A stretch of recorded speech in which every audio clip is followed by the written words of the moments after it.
the expulsion of two young black men. A public lynching of two black men. They expelled two young black men. An assault on two young black men. These young black men attempting to speak their truth to power. All right, got it. Two black men, two young black men. That apparently affords, according to them, special status. It's very bad optics if you should be disciplined. I don't get it. I don't see the world that way. I don't think you do either. White people make mistakes. Asian people make mistakes. Black people make mistakes. Latino make, and on and on and on and on and on. The way they see the world is strange. This is all about the Tennessee Zeros. They call them the Tennessee Three, the people who were kicked out. I guess two of them were kicked out. Now one has been reinstated in a desperate effort to change the subject of that Covenant school shooting from 2 weeks ago.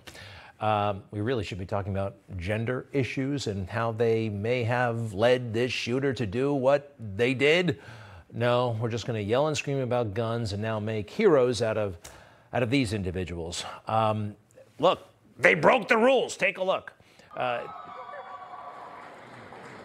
justice, no peace, no action, no action. Yeah, you know, you can be an agitator, you can protest, or you can be a legislator. You can't be both. I'm totally fine with these people getting kicked out. I mean, I don't see the problem.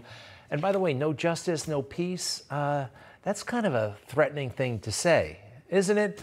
And the guy with the bullhorn who was passing it to one guy, the woman never actually got the bullhorn. I think that's why they kept her there. She's claiming it's race nonsense. But that guy does seem like a handful. To speak from the well, as you are speaking today, you were able to speak because Speaker Sexton recognized you in the well to be able to speak. Representative Jones. Thank you. I'm able to speak because the people of District 52 sent me here to speak. Speaker Sexton is not my constituent. Speaker Sexton is not a king. Speaker Sexton is not God, though he may want to be. He is my colleague.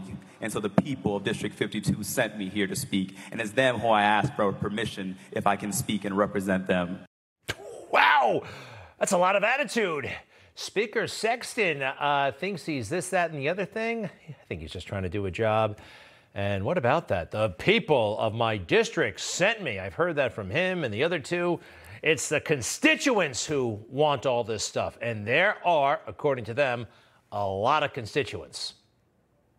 Because it also is an attempt to silence and undo the will of over 200,000 Tennesseans whom the three of us represent.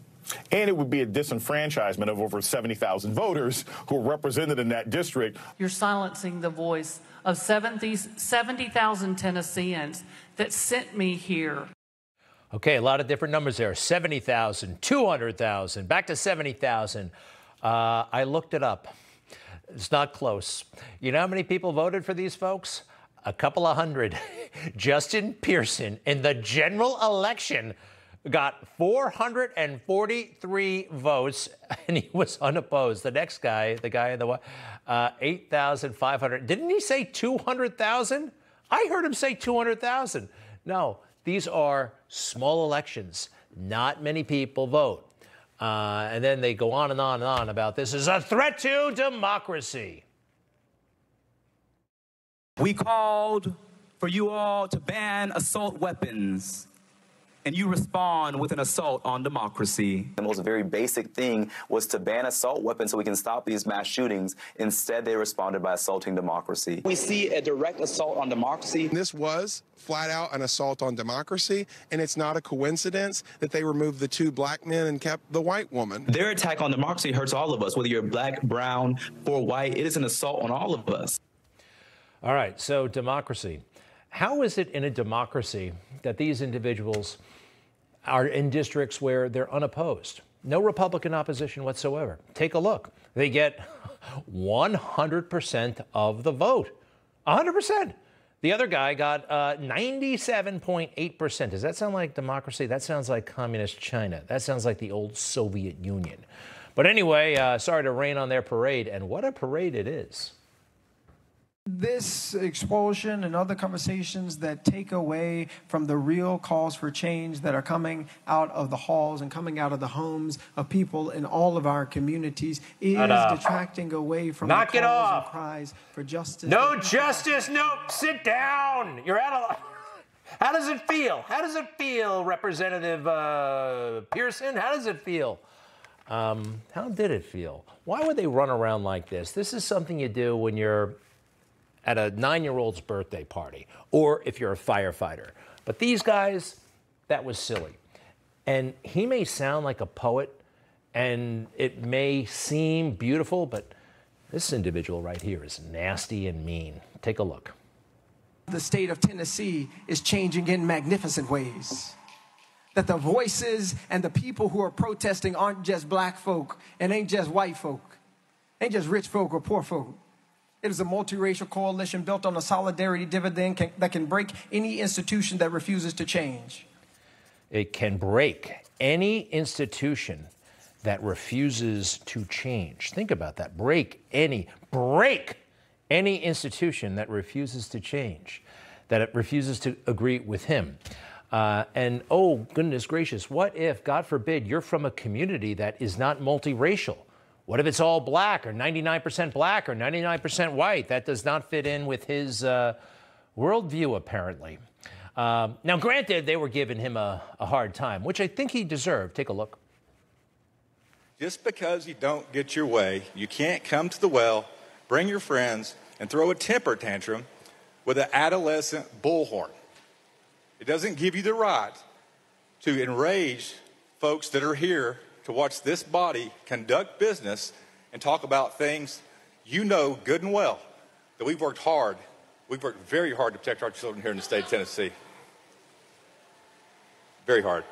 You know what? And what you could do, you could file a piece of legislation that maybe you'd do that instead of sitting back and criticizing folks that's worked really hard for the past decade to do so. That might be a place to start. But certainly don't start by commandeering the well while we're conducting business here in this Tennessee General Assembly. That's why you're standing there, because of that temper tantrum that day. Yeah. I mean, yeah. So give it back, all right? That guy just, no. He objects to the tone. You all heard that.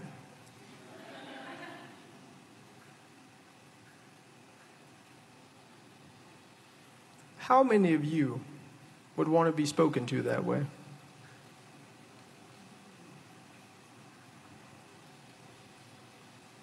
How many of you would want to be spoken to that way?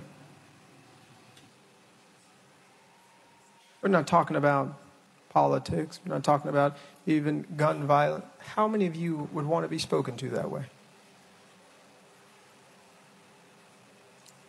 The reason that I believe the sponsor of this legislation, of this resolution, spoke that way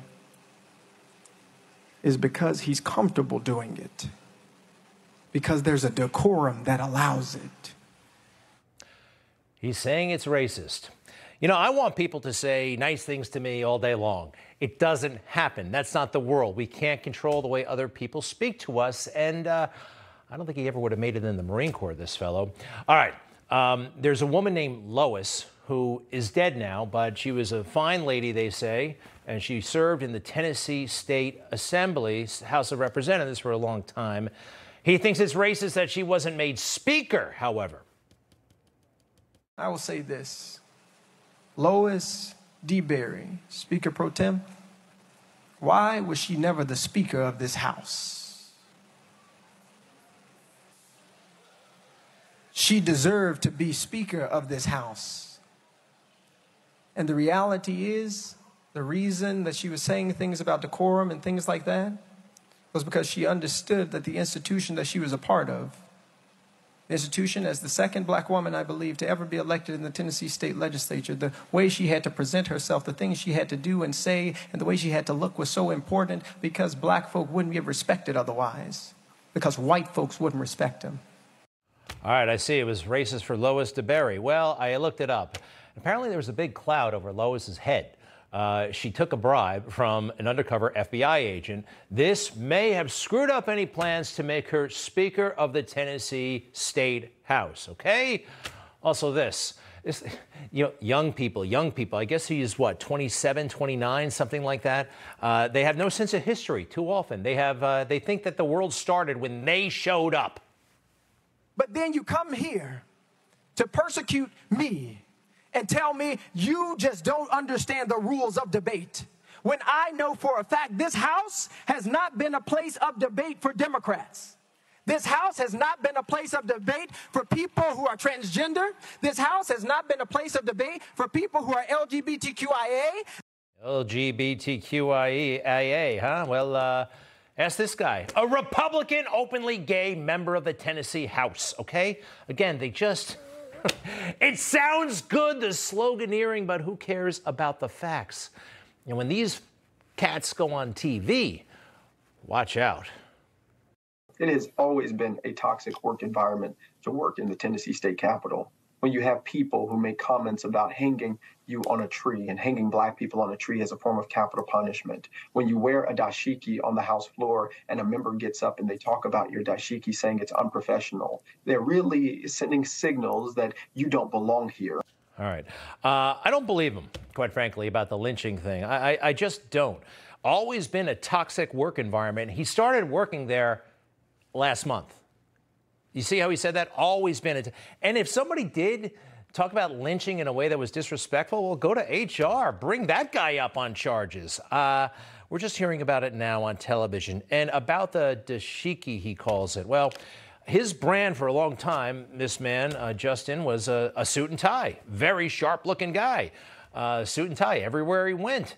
And then after he gets elected and after he's in there, all 444 people vote for him, he shows up in this, which I guess is fine. But you know what? There are places you can't go if you're not wearing a collared shirt. All right. That happened to me at the officers club, quite frankly, in the military, or at you got to wear, it just happens. And anyway, he's taking everything personal. Everything very, very personal, as Sonny said in The Godfather. All right. Where does this guy work? What does he do? He's a community organizer. Oh, boy, community organizer. For the past several years, he's been special assistant to the CEO of Year Up. Now, what is that? I'm going to show you, but you're still not going to know what it is. Life is all about risk. So coming into Europe, not knowing about Europe was definitely a risk, but I looked at it as an opportunity that I could either waste my time or utilize my time. The thing that made me certain that I had to sign up for this was just that there was no bad reason. Even when I was in it, it seemed too good to be true. They're paying me, I'm getting college credits, I'm learning, I'm in this community. It sounds great, very non-specific, like a lot of these nonprofits. It's all up with people, feeling good, the community, diversity. It's a little vague on the details, but whatever. So Mr. Pearson, Justin, one of the Justins, is the new superstar.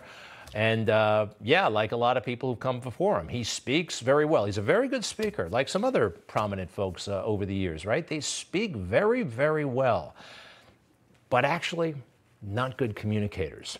The only thing I get from Justin is he speaks well, and it's all about him, like he's showing off. You know, Trump, when he speaks, he's not actually the best speaker, but he's the best communicator. There's a difference. All right. Somebody actually kind of put out an olive branch, and I thought it was a genuine kind of moment, but, well, anyway, it was worth a try. I understand that your voice matters. I would ask that you explain to this body why you feel like ours do not. Because on almost every single bill you've spoken, and I think your questions have been illuminated in certain issues that I might not have thought about because I haven't walked in your shoes and you haven't walked in mine. But those rules are there so that we can have this back and forth instead of people just shouting at each other in which nothing gets resolved. He's speaking from the heart. You know, maybe we can, well, Justin wouldn't have it. But what about the thousands of people who were here that Thursday who you never recognized? What about the thousands of people here who your colleagues never made eye contact with or smirked at and gave a thumbs up or laughed at? What about the thousands of people who came here saying, we need to end gun violence and we need you to do something, and they were called insurrectionists by the Speaker of this House? What about the thousands of people who marched the streets of Nashville and came up to this Capitol asking that we do something, but instead of getting just legislation that might protect our schools, we're saying put more guns in schools? I have to tell you, Leader Lambert, I'm shocked that you would say that you care so much about debate in this moment. Those thousands of people don't actually work there. It's not how it works. A mob outside, a mob in the lobby, it doesn't, right? Wasn't January 6th the worst thing that ever happened? If this guy gets let back into the state assembly, and that might happen, I think everybody should greet him with one of these, all right? Every time he speaks, huh? How would he like that? Of course, Democrats are eating this up, all of it. Kamala Harris went there, met him, praised him. Again, remember, they want a lot of nonsense so they can talk about issues they're comfortable talking about, like guns, more laws against guns, right? All that stuff. And not talk about what happened in Nashville 2 weeks ago. That shooter had issues, emotional issues, mental health issues. The police said that her gender identity crisis probably had something to do with the shooting. And this gender identity stuff is being shoved down everybody's throats, and we have no idea about the long-term ramifications. And this right here could be some of them. Anyway, those Justins and their blonde sidekick are probably going to be around for a while. I wish it weren't so. I hope they smarten up. Maybe they could offer something.